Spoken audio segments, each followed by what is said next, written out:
तुला असं कोण म्हणालं? आम्ही ड्युटीला सुटता का नाही. इकडचा टेबल तिकडे तिकडची खुर्ची तिकडे बरोबर.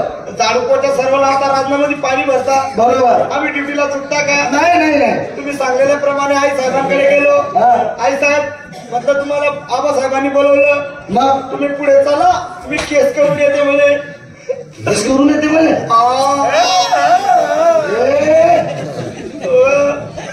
आबा आता केस माझ्यावरती करते का माझ्या जोडीदारावरती?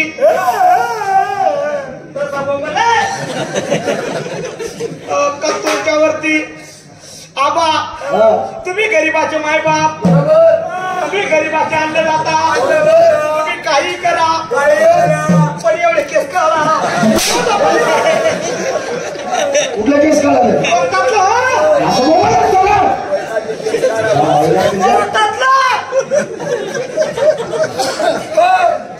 अरे केस ते नाही.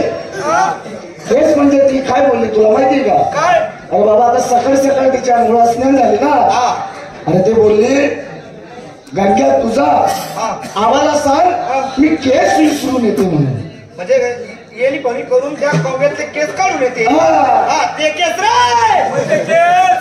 केस करणे म्हणजे भांग पाडणे, भांग पाडणे म्हणजे पावडर लावणे म्हणजे टिकली लावणे, टिकली लावणे म्हणजे लाली लावणे, लाली लावणे म्हणजे साडी घालणे, साडी घालणे म्हणजे झपर घालणे, झपर घालणे म्हणजे नाचकाम करणे.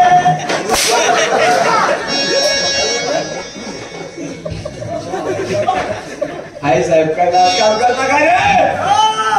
आई साहेब नाचकाम नाही करत. आई साहेब डिस्को करता.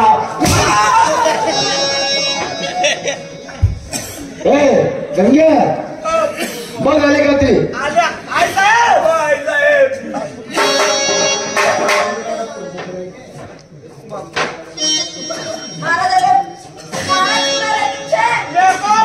काय करतोय? महाराज बकऱ्याचा आराम घे. पिढा पिढा जावं महाराज, तुम्हाला बळीचं राज्य यावं, तुमच्या तलवारीला यश यावं. वा वा वा वा. रुबावती तुम्हाला ओळखल्याबद्दल. अगं घे 500 रुपये. ए शिपाई इकडे हे 500 रुपये काढ बरं. आणि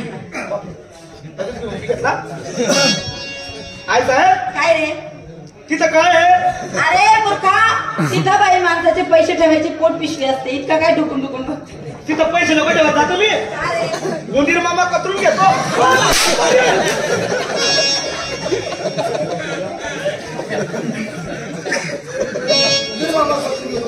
का हो तसं नाही ते. लाईट कधी गई ना का त्या उड्या मारतोस त्या.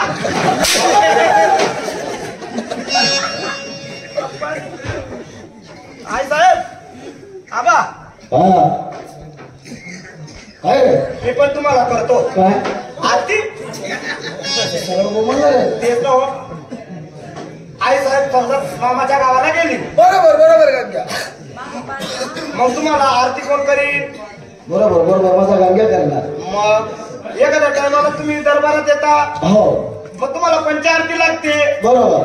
मग तुमची आरती कोण करणार? तू करणार. आरती नको. बरोबर. शिकारीला जाता तेव्हा पंचारती लागते. बरोबर. शिकारीहून येतात तेव्हा पंचारती लागते.